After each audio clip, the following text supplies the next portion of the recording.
Last week, I announced that I would be having a series of discussions on the question of rape following that heinous gang rape in Delhi, India, which sparked worldwide outrage.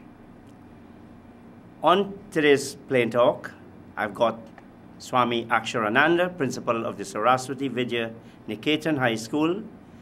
Swami has an MBA, an MA in Sanskrit from Banaras Hindu University, and a PhD in Hindu Studies from the University of Madison, Wisconsin. He's currently engaged in some exchanges of correspondence in the newspapers on the question of rape. Swami, welcome to Plain Talk. Thank you very much. And thanks very much for accepting my invitation. It's my pleasure. Slightly personal, what qualifies a person to be called a Swami? It's essentially a calling. One has to, technically one has to be ordained in a particular order. There are several monastic orders in India, and one goes through some processes of ordination and initiation, and one is made a Swami. But of course, it's also a spiritual discipline that one is part of, you know. The fact that you dedicate yourself entirely to celibate life is what is also part of the whole. Of all these orders, or that's peculiar to them? All. Once you're a monk, once you're a Swami, you celibate. You might have had a family life at one time. Yeah. But then there comes a stage. So there are two types of monks in India: those who pass through a normal family life, and the later part of their lives, they decided that they will now move on into this specific phase. And there are those who do not necessarily have to go through that family phase of life and enter a monastic order. So both of them are quite common in India. Apart from that, you're also a teacher. I am. I've always been. When you say you've always been, in what? Well, even when I was a student, I was teaching fellow students, and then I officially became a teacher as a young person. You know, in those days, yes. Almost immediately. Rite of passage. Almost immediately after high school, everybody became a teacher, and that was my thing. And then I remained in that profession, and I developed myself, went on to study and so on. But I came back and I continued teaching. You are quoted as saying that all over the world, the one single most destructive threat to human peace and prosperity is the quest for conversion. I think you were speaking of religion. Yeah. Where's the evidence that this is such a destructive threat? Well, conversion is built upon, is premised on a mindset. I think that's what's the problem. A mindset that dictates that the truth is something that is curtailed. The truth is found in a single book. The truth is something that is finite, that it has been given once and for all, that it is absolute, that it is non-negotiable. So that concept of truth is what fuels conversion, and that is what I'm talking about as being the danger that promotes conversionism. So when you say destructive, did you mean it in the physical? Yeah, physically also. We have had enormous evidences historically of people seeking to convert. I mean, even within, if you were to look at the history of Europe, you'll see that there have been all these religious wars where one sect has been seeking to convert in Islam, one sect has been seeking to convert. So wherever conversion has gone, it has not gone without physical force. That's particularly true of the colonies, the old world. That's right too. And it was also true in India? Yes, to the extent that the Islamic invasions of India were in part to make India Islamic. Yes, that has never gone without physical force. But the more recent, or is it happening at the same time? You've got Christian. The physical force is not there anymore, but there are other subtleties that are at play, and you know, they played a part in this whole thing. No, I was getting at the issue of Christianity now, the introduction of Christianity in India. Do you see that as a threat to India? Well, and the fabric of Hindu society? Yes, I do, because you see, India for the first time was confronted with two fundamental ideologies that were diametrically opposed to its own indigenous way of understanding truth. You see, because if you look at the situation in India, you find that there was always a ferment of religious thought and openness to religious thinking, and an absolute freedom where religious thought was concerned. But for the first time, with the introduction of Islam and Christianity in India, Islam would be centuries ago, some centuries ago. Yeah, but the basic premise is the same, that there is a single book, there is a possessor of this truth. There's a monopoly of this truth, and that was what that struck the Hindu so strange.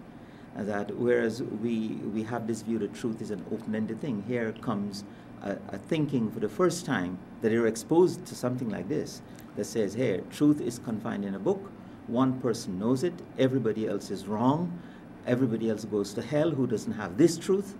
This was something that was extraordinarily, that made an impact on the Hindu mind. But is it because of the clash of the philosophy? Hinduism, and you'll tell me if I'm right or wrong, is polytheistic. Christianity, Judaism, Islam, monotheistic. And is it really a clash of that philosophical underpinning? Well, we are saying that even if it were, and I'll come to that moment, even if it were, the closeness of the whole philosophy was what was important, was interesting. Incidentally, there has been no monotheism in the world in history that has not had or did not have to have the support of state. Monotheism and politics go hand in hand wherever it has happened. So if you look at the first attempt at historically introducing monotheism, in Egypt, for example, in the great pharaoh called Akhenaten, he initialized monotheism, initiated monotheism, and made it a law of the state. Of course, subsequent pharaohs changed that. But later on, everywhere that monotheism became dominant, it had to have become dominant only with the power of the state behind it. That reminds me of what Jesus Christ said, render unto Caesar the things that are Caesar, and unto God. He was trying to draw a distinction there, wasn't he? I think so. Of course, some people disagree with those distinctions, but yes. And I think it's an important thing in terms of separating, law from dogma, religious dogma, that is, religious teachings. Some religions don't make that separation between what is legal and what is spiritual. And I think that is perhaps one of the issues that we are facing in the world today. I think you're right. Yes, you've got the Church of England, you've got the Roman Catholic Church was very much, in fact, it was like government of the world. But isn't India itself, religion is interwoven in the state and in politics, state in the broad sense of the word? Well, yes. You see, there's two kinds of relationship that you have to look at. There was the authority of the king, right, and the authority of the spiritual people. There was not an interference. The king always sought the advice of the spiritual leaders, right? But there was not the king was allowed to implement and to carry on, providing, of course, that the fundamentals of what we call dharma, and dharma is not religion in this sense, that whatever contributed to the maintaining, the support and nurturing, the upholding of society, of human life, what contributed to the support and maintenance of the cosmos for the entire environment, that could not have been violated. So to that extent there was a unity, but from all other perspectives there was a separation of the power of the state did not have the interference of the spiritual people. As a matter of fact, it was not an official legalized thing. The spiritual people were never really part of the state power as such. Iran. we say that in these other states, to support their religion, they need the backing of the state. But isn't Iran a place where you have your political leader and you have your spiritual leader? We hear about that, Ahmadinejad and the current spiritual leader. And they're very separate, and often they clash. Well, is that an exception? I don't think it is as distinct and as separate as it might appear. But having said that, the so-called spiritual people also still exercise legal power in the state, and I think this is where the difference lies. They do also have, as a matter of fact, if I'm not mistaken, the political state of Iran has to genuflect to the spiritual power. That's correct, yes. Do you subscribe, Swami, to the theory and the belief that there must be separation between church and state? In other words, the church must be irreligious. Sorry, the state must be irreligious, or as our constitution says, secular. In the present context, you see, let me just back up. We are not going to make absolute judgments. In Hinduism, at least we are warned about that, to avoid absolute judgments. But given the circumstance in which we are, yes, I would be in favor of a secular state. Because this is what our constitution, in fact, calls for. Right. Do we, in fact, have it when the churches, the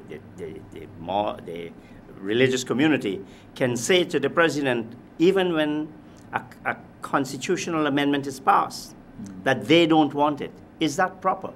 They can say it, but the state doesn't have to comply. Do you think? Because we are free to say anything. People can lobby, they can make the demands for changes, they can make demand for laws. But, I mean, the lawmakers have to decide. Of course, take into consideration the pulse of the nation and so on. But the constitution still must prevail, is it? Obviously.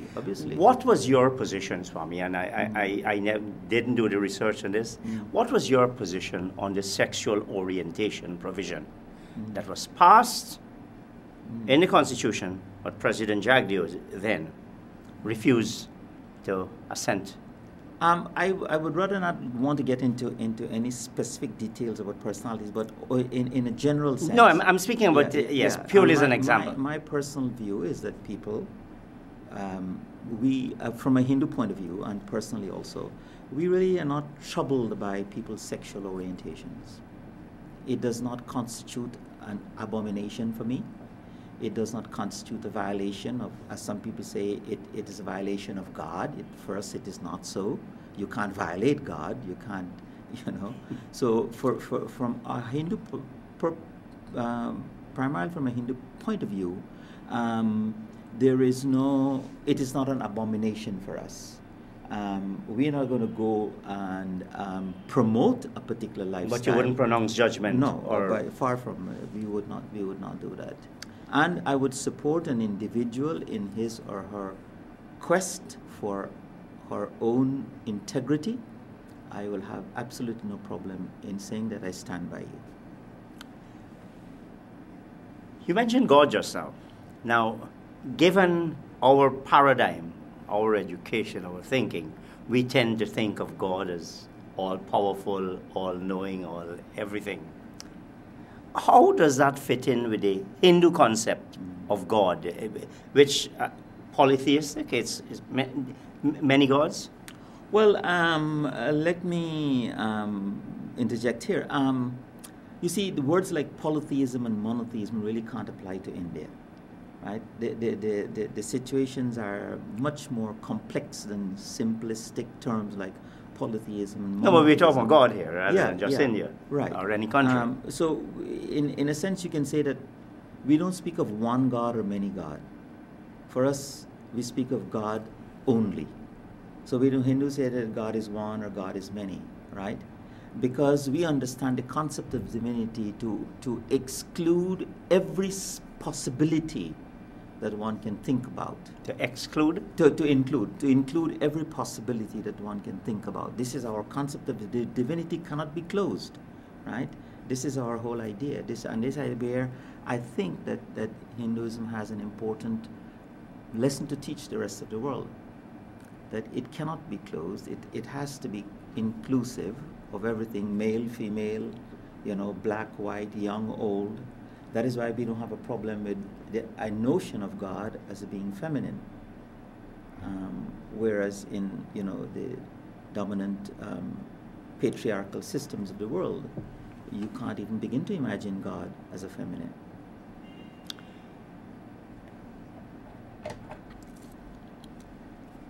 Now let me take you back to this business of the conversion. Mm-hmm. If one believes that one's religion is the best, is there not a duty to promote it among non-believers? Promote but proselytize. There's a difference. We can discuss, we can talk about our ideas, but you see the whole, I personally, and there are Hindus who will differ with me, but I completely go against the idea of conversion of any kind whatsoever, right? Because I tell Hindu brothers and sisters who want to convert, I said, unless you have a thorough understanding of what you want to reject, because people say they don't understand Hinduism. So that can't be the reason. If you don't understand something, why do you reject it? You can only reject what you understand. Well, people, there is the intellectual and there's the emotional response. Well, this is why we try to say that because it is not only an emotional thing, it must also be, there must be some reason involved. Of course, people make those judgments, and it happens all the time, whether we want or not. But I'm saying that it has to be it has to be a conscious choice that I'm making to change my religion. And so I'm saying to the Hindu that, are you satisfied about about your Hinduism in the sense that, have you made a thorough knowledge of it, have a thorough understanding of it, and therefore on that basis reject it? If that is the case, I have no problem. I also, why should one want to be part of to convert? Conversion for me, and I think Mahatma Gandhi has the same perspective, should mean one thing and one thing only, that a person is seeking God. If there are other reasons why people convert, and I understand that, but I'm saying that if this is the only reason why one should convert, that is to seek God, then how are you sure? Have you really exhausted your search for God where you are? If you can tell me that, look, as a Hindu, I have done everything. I have searched completely. I have, exhausted all efforts in understanding and in reaching God in Hinduism, and I am running into a wall all the time, and I can only see God over there, I would say go right ahead. Do you think the Hindu teachers from days gone by have done a good job in informing and educating even Hindus about their religion? Oh, I think so. I think so. If we are talking about from the very beginning, education has been a very important thing. You see, I'm speaking now of Guyana, and though it does take place in India as well, but I'm thinking of... Well, one has to take everything into context. I mean, we got to take our colonial experience into context. The fact that the people who migrated from India were not scholars, they were ordinary laboring working people. And you did have some Brahmins and the higher caste. But Brahmins, I'm not so sure that Brahmins were of different kinds. There were Brahmins who were intellectuals, but I'm not so sure we had Brahmins of that caliber who came to the colony, you see. So one has to take into consideration the population we're dealing with. And given that, I think they have done a very good job. You say they. Is it, and I'm going to get off the subject fairly quickly, but is it not correct to say that many persons were open to conversion to escape the indignities and the restrictions of the caste system? It is interesting, we can't have a discussion on Hinduism without talking about the caste system. Is it very much a part of Hinduism, the caste system? Well, caste is not an Indian word. Caste is a Portuguese word. It's a European experience that was imposed upon a phenomenon that they did not quite understand in India. Of course, and you know that the whole development and crystallization of caste, as it is known now, is a colonial, is an Orientalist construction. Well, if I may use maybe the Mahatmas were untouchables, I think. I think that's the word they use. Any system that dehumanizes a human being is of course is unacceptable, and so if there is a social system within Hinduism that puts down any human being, male, female, or whatever, then it is wrong, and it has to be changed. You say if. Is there? Well, my hesitation is because I'm not so sure that we completely understand the phenomenon, right?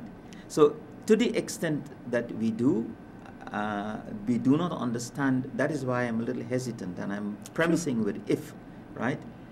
Yes, but having said that, I'm not so sure that people who have converted in India, let us take Dalits or the untouchables, yes, who have become Christians, they really escaped their indignity of their previous position.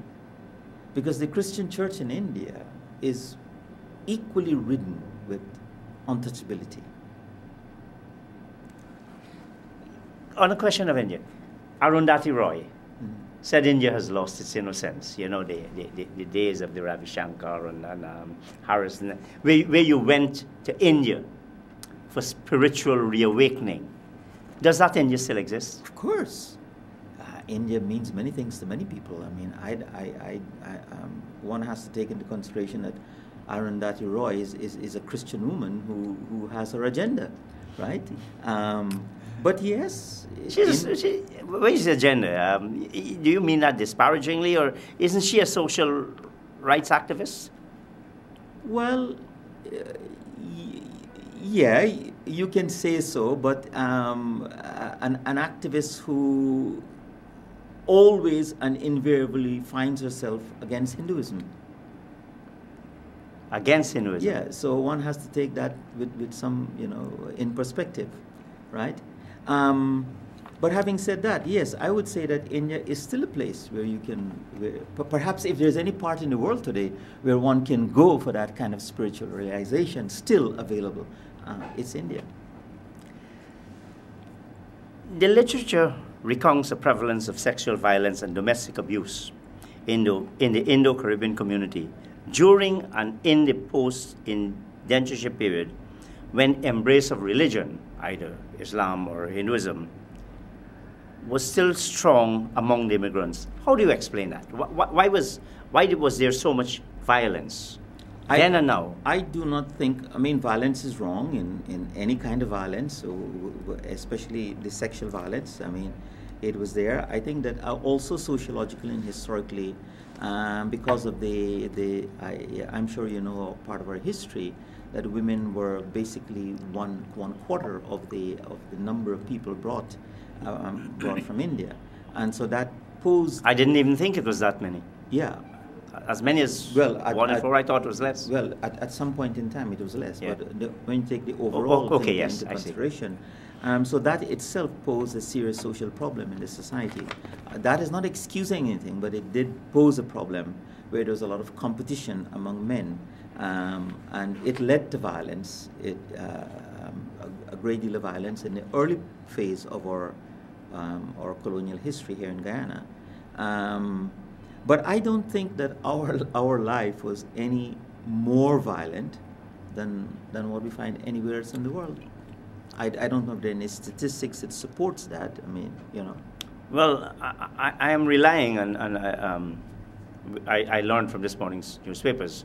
One of my recent guests, Mr. Tony Martin, Professor Tony Martin, has died rather suddenly. I was thinking of his book where he pointed out, in terms of percentages of the population of Indians versus the others, there was more violence and killings among the Indian community?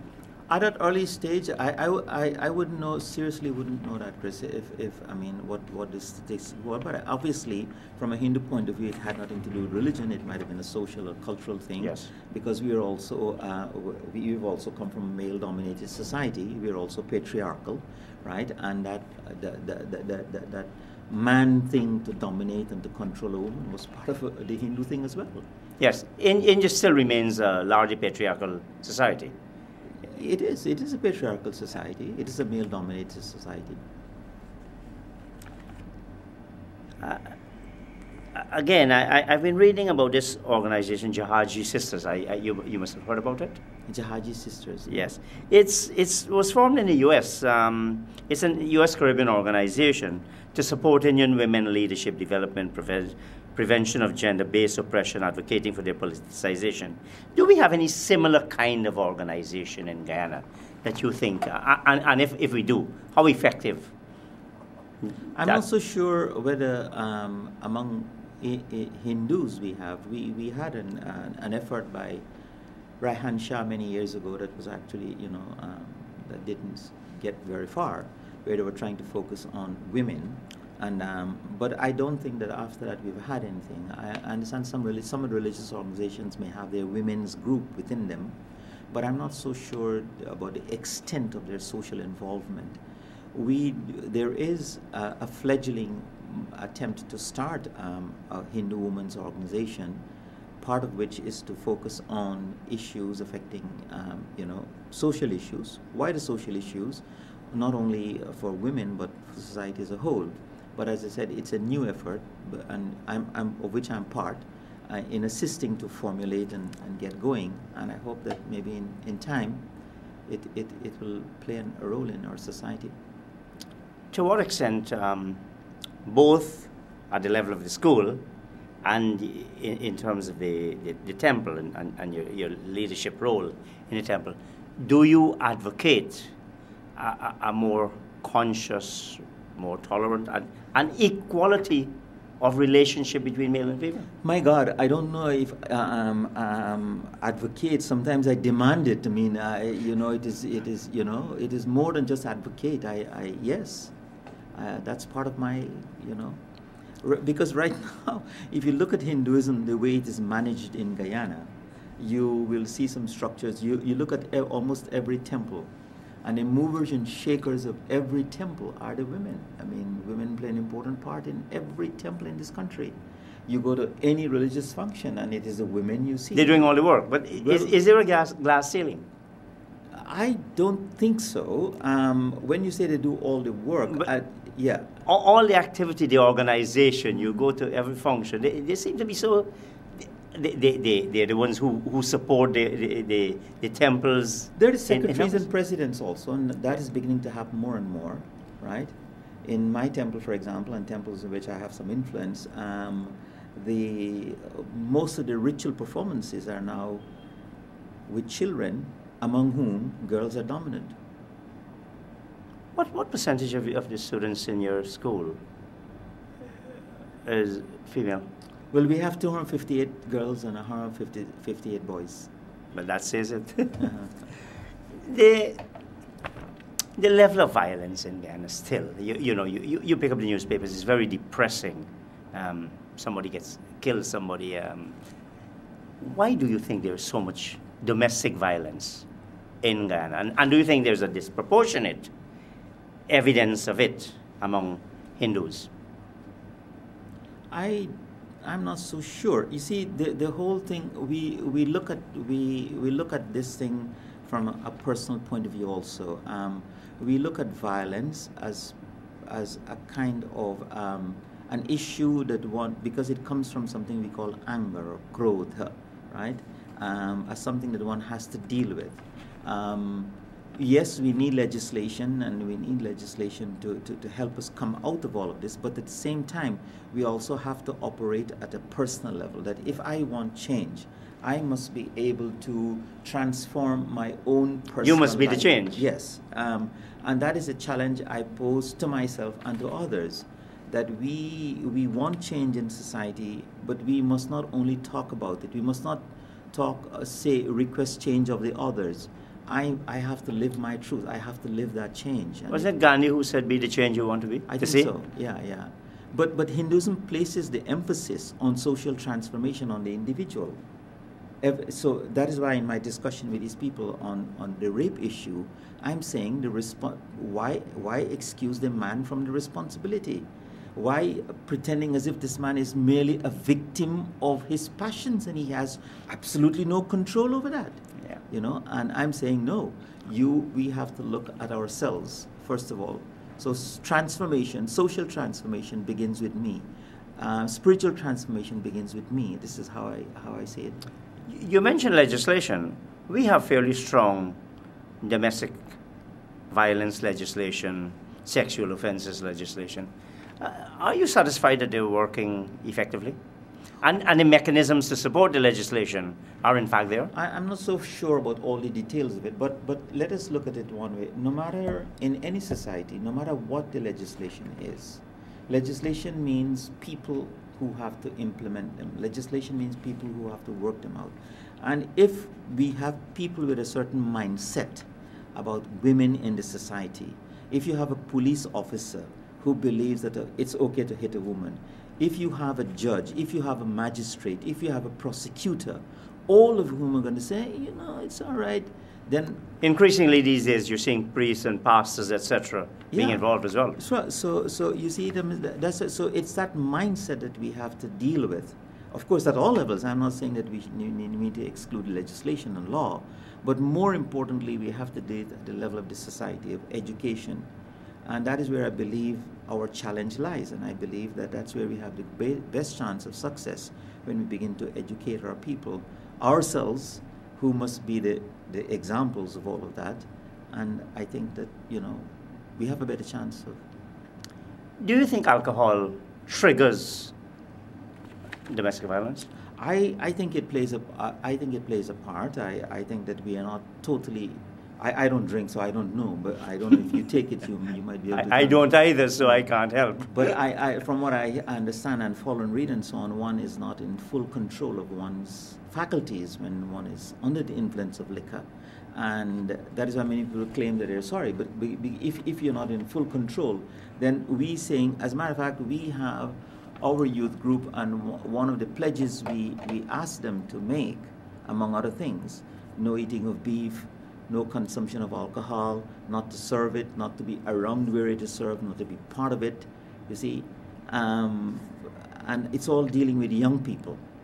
So yes, I believe that alcohol plays a part, and I believe that we also need to education to help in that respect. Let's turn to the exchange of letters which you hinted at just now on the question of rape. Now, we all know this 23-year-old student in Delhi. You seem to have taken particular objection to a letter in the press from a Muslim leader about the way women should dress. That seems to have incensed you. Is that too strong a word?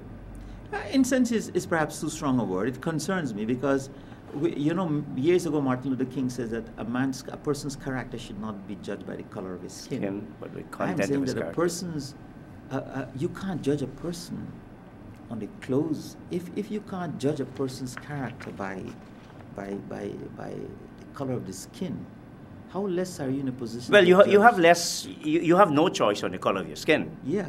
You do have about the clothes you wear. Yeah. So it's even less a basis to judge a person's character on the clothes he or she wears. To me, it baffles my mind. But because there is an assumption, there is a judgment on the person. Because if you read all of these letters, there is an assumption that that a woman is opening herself to being sexually violated if she dresses in a particular fashion. Some people are now saying that, oh, there isn't a cause, it's a correlation. It's not a correlation, it's a factor. Well, we're playing on words here. Yeah. Essentially, this is what they're saying. And that is where my additional disagreement with that concept is when it seems to be given the support of Holy Word. I think, you know, where the claim is made that it is the position of my religion, it is the position of the holy text. I think that is that is where I... No, but if it is so, if that is the position of the holy text, and the person is a follower of that religion. Well, once the idea comes into public domain, it has to be examined. And you feel that this exchange between you and Abu Bakr principally, I noticed Ms. Raihan Shaw has also been, has that really helped the discussion, or it now makes it look as though it's Swami Aksharananda versus Abu Bakr, and it's a spectacle? Well, I was afraid of that, but you know, if you notice my letters, I don't write one every day. I don't know where these people find the time. But I'm happy to see that that Raihan Shah has come into the picture, and she's an educated person. She has a perspective which is respected, and she has made some pronouncements. And then, you know, others have now come aboard as well. So it is not just Raihan anymore, but some other female who I think have now come on board. On Plain Talk this evening, I'm talking with Swami Aksharananda, principal of the Saraswati Vidya Niketan High School, and leader of the Hindu community. We're discussing the issue of rape and religion generally. We'll be right back. No, we ain't giving up no mountain, and we ain't giving up no tree, we ain't giving up no river that belongs to we. Not the one blue sake, not one rice grain, not one for us, not a blade of grass.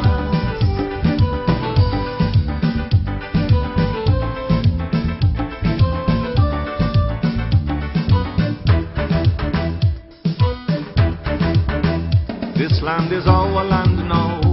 We're gonna make it some. Welcome back to Plain Talk with Swami Aksharananda. There have been at least 10 more gruesome rapes in India reported in the past month, following the one we talked about in Delhi. Why do you think rape is so prevalent in India, even if it's true of other countries? Why is it so prevalent in India? And gang rape, one hears it a lot in... Well, I would not single out India as such. I think you know, it's a universal phenomenon. It has been part of human culture from the very beginning, wherever the patriarchy has been dominant. We see it's a male-dominated society. Women are increasingly becoming mobile in society. They are challenging all the stereotypes. Women in India are moving into greater and greater positions of power and authority in industry, in commerce, in politics. And I'm sure that is probably causing some concern. And of course, you know, this fear of women and is probably what is propelling some of these reactions. So you see it as a reaction to by men, the male society, to protect itself? It may not be a very conscious thing, but yes, I think that, you know, the people who go out and rape don't say, I'm raping you because of this. But it's out of a mindset, a paradigm. One Indian commentator recently wrote that Hindu jurisprudence had no law that considered rape a recognizable offense, and it was the British in 1860 who introduced it in the Indian Penal Code. Mm-hmm. Some people even argue, Swami, that Hindu scriptures actually tolerate, if not encourage, rape. How do you respond to that? That is unfathomable for me, that, you know, to tolerate. Here, regardless of what Scripture says, what we are now in a position. You see, the thing about Hindu Scripture is that, unlike other scriptures, we are not bound. It is contextual. We have to understand everything in relation and in context. Okay? So I'm saying that whatever a scripture may have said 500 years ago or 5,000 years ago, we are at a different time now. And things are supposed to be understood in a different time. There's a greater understanding now rights of an individual, of human rights, more and more. We have the Universal Declaration of Human Rights. It's not a perfect document, but it's perhaps the best thing that we have universally. So I'm saying that regardless of what a particular religion may have said at any time, and where Hinduism gives the person the open, is Hinduism itself is saying that don't look at me as a fossil, as a, locked in time. Okay, that Hinduism is a constantly growing phenomenon, expanding phenomenon, and this is how we understand all Hindu texts. I am not au fait with Hindu jurisprudence as such, but outside of the legal thing, there is nowhere in Hinduism as such that one can say rape is tolerated or accepted. I came across a comment from a tribunal that said it's inconceivable that you don't like the word, the high caste, highly placed Indian would rape a Dalit. So is something wrong with the system then? No. It is not. It is a system of power. It is whether a white man in America could rape a black slave. I mean, it is a system of power. It has nothing to do with me being a Dalit and you being an upper caste. It's a power relationship that is going on. Unfortunately, a different manifesto, on a manifesto. Yeah, yes. and it comes in this form, right?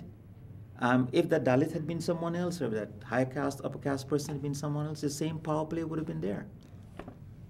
You raised, for my own information and probably for the viewers, we talked about the Hindu religious text. Is there a single text like for the Christians, there's the Bible, for the Muslims, there's the Quran, for the Jews, there's the Torah. Is there a single Hindu text that is the pronouncement of the absolute truth? Thank God there is no such text in Hinduism. Because Hinduism will tell you that absolute, first of all, the concept of absolute truth is a troubling one for us.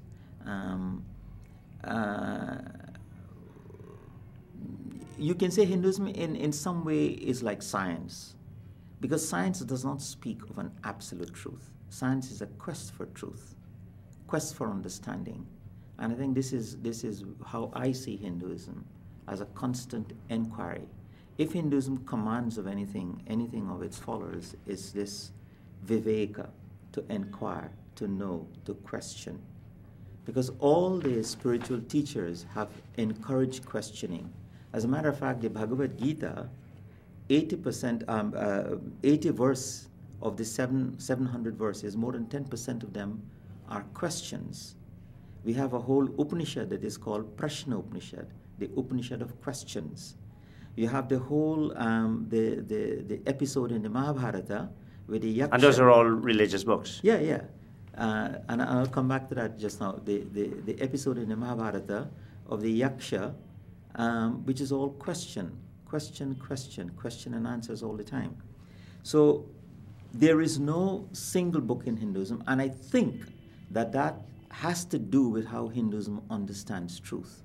The truth cannot be comprehended and circumscribed within the covers of any book. And so because one is constantly exploring, one is constantly discovering, every time a new discovery is made, it becomes a text, it becomes a book. And this is why we have many in Hinduism. Yes, you said you were going to come back to it.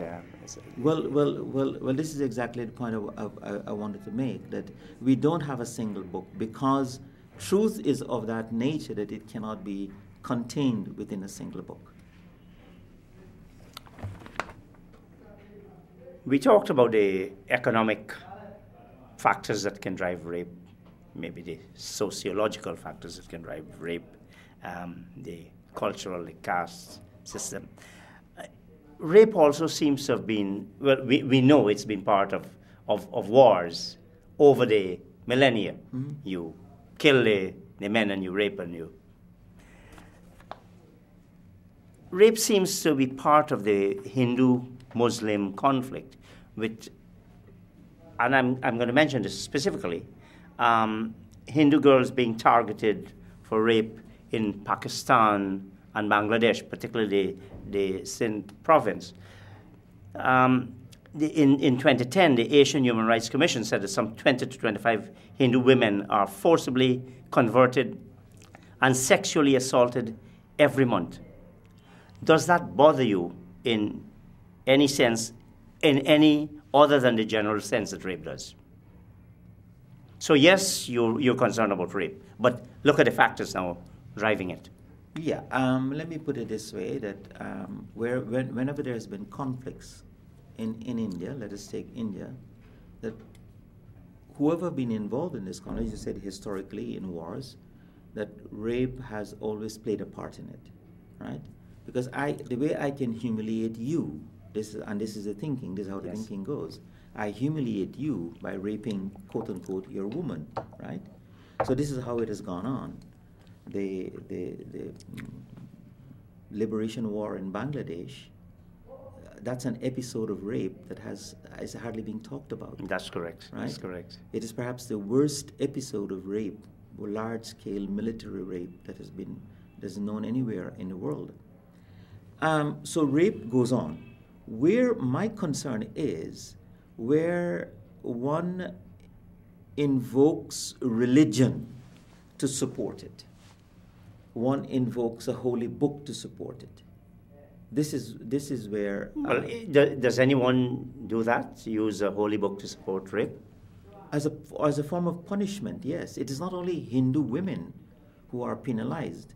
If you look at what goes on, if you look at the infamous or the famous case of Mukhtar Bai, for example, this Pakistani woman who was raped, her rape was clearly stated by the people who oversaw it and had it implemented that it was a punishment for her violation of the religious norm. So people are. And what would have been that religious norm? Well, in this case, her brother, because she was a woman, and she was a teacher. Yes. And that was a problem. Just like how this young girl Malala is involved in pushing education. There is a mentality, I'm not saying it's widespread, but there's a mentality that is very dominant that says it wants to keep women in their place. So I'm saying that I'm not going to say that because a Hindu woman is raped in Pakistan, it is different from a Muslim woman being raped. It's both sides are involved in this thing. But where I think I will have a concern is whenever it is justified in the name of a particular religion. That it is okay to rape an infidel, because this is what we do to infidels. And wherever a text is interpreted... You're touching there on Islam and Buddhism. An unbeliever. We punish an unbeliever, we punish an infidel. Because God punishes an infidel, God punishes an unbeliever. And this is what we do to an unbeliever. And of course, where an unbeliever happens to be a woman, God forbid it, one form of her punishment is her humiliation in the form of rape. What precisely was your concern with the letters you had, the exchanges with the Muslim leaders? And did you see it as a religious difference? Did you see it as a humanitarian issue, sociological, or what? Well, it is all of those things. One, because as I said at the beginning, I do not believe a person's character can be judged by the dress she wears. I do not believe that a woman invites rape by wearing a particular kind of clothes, because the evidence is so clear that it has nothing to do with that. And I brought up the example of the Islamic societies only to show this point, not to put down anybody, that here you have women in the Islamic societies, Pakistan, Iran, who are raped also, and they follow the traditional mode of dress. So dress has nothing to do with rape. And so this is my first point I'm making. Of course, people have their disagreement and they go on. But you see, you're locked in an argument if you accept this position as coming from a text that is supposed to be, or you interpret it to be, the verbatim word of God. That is literal verbatim word of God. I'm saying you are locking yourself in a position. So it now, this is where the religious argument comes in now. This is where I have my freedom. Well, is this, what understanding of God is this that we have? So we have to question that. We have to question our understanding of the text. Is a text subject to interpretation? Is a text subject to contextualization or not? If you say is it absolute? That's right, you see. So I'm saying that to the extent that you say that this text is verbatim, literal, non-contextualized, I think that we are going to be constantly faced with kinds of anachronisms where you will have a medieval mentality in the 21st century. In Guyana, there's another form of rape, I believe. It's called incest, father-child. The one that is less likely to be reported. How serious do you think that problem is? From all information that I receive, I think it is very prevalent and very serious. And you know, again, it's only education, because you see, that's why at the time of Navratra and Diwali, I try to use this occasion, because here we focus on God as woman, and I'm telling Hindus, because I see those as part of our problem too. It is not other people's problem; it's our problem. So if we see God as woman, and there's a particular time in the Navrat where we bring a female child, and in almost a baby, and we literally do her puja in exactly the same way as we do the puja at the murti with the female child. See, if this child represents purity, innocence, vulnerability, right, in its utmost sense, what does it mean to us when we say we worship God in this form? So the molestation of the physical molestation of this being, so we bring the contrast to people's minds. Here on the one hand, we're talking about God in this form, and here on the other hand, this very God we molest. What role should religion play, and all the religions, in this fight against rape and other forms of sexual violence? Well, Chris, I really can't speak of other religions, because from the understanding, some religions have a hierarchy. A woman, for example, one man, I think in one letters, there's a hierarchy. The man is the head of the household, yet everybody is equal. I don't understand that argument. If you say the man is a hierarchical head of the household, and everybody, but there is equality between male and female, to me that's a contradiction. So to that extent, because I hear religious people argue about the dominance of the man in the family, right? And I shudder at that concept.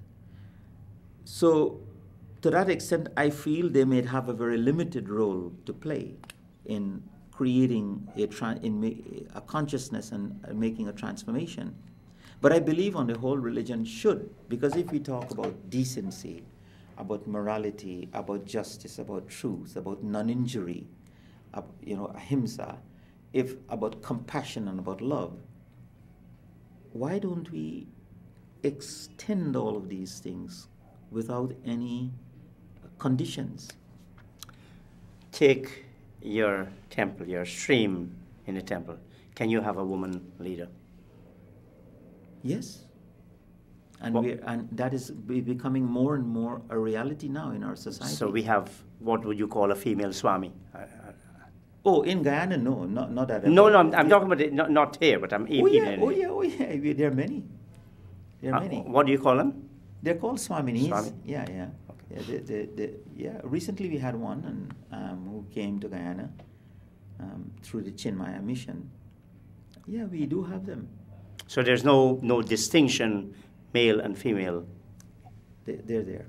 And there's absolute equality, Yeah. so far as that is possible. As a matter of fact, well, not only as far as it's possible, some of the, you know, all of these great spiritual people like Sai Baba and so on, we have the female counterparts of them.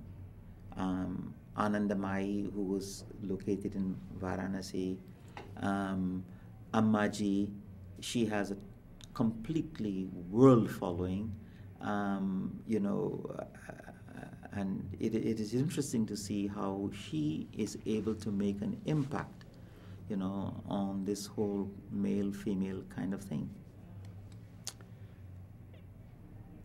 You say that religions have a major role to play in this issue of sexual violence, including rape, but you suggest you might have some difficulties working with particular religion?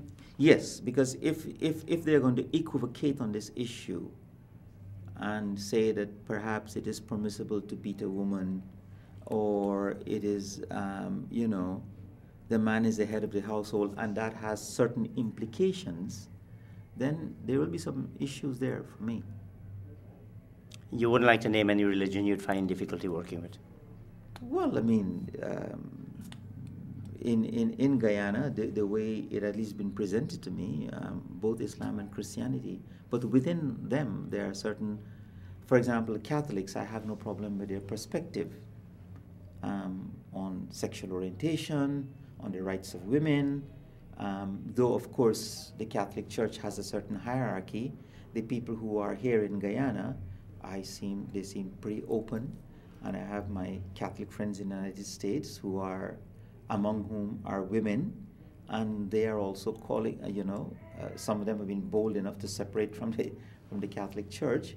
But where you have any religion, and I think among them the Pentecostals are perhaps stronger, where it concerns the dominance of the man, you know, I'll have some problem there. I mean, but it's all a process of educating one another. I'm not drawing a line, say that I have nothing to do with you. Just a few seconds more, but are you working with any other religious denomination, any other religious group in promoting this fight against domestic violence? Yes, we are. To the extent the IRO, the Interreligious Organization of Guyana, does reflect on this thing to talk about it. But my position sometimes officially differs from theirs when it comes to like sexual orientation. Right? I am part of the group, and I make my position known to them and publicly when there's a difference. For example, they had their perspective on homosexuality, and I told them I do not agree with that, and I publicly stated what was my position on homosexuality. Swami Aksharananda, thank you very much for appearing on Plain Talk this evening, and good luck. And I hope we can have more of these conversations in future. Thank you very much. Operators and viewers, thank you. Good night. Next week, I'll have a representative from the Muslim community giving their perspective on the question of rape and domestic violence generally.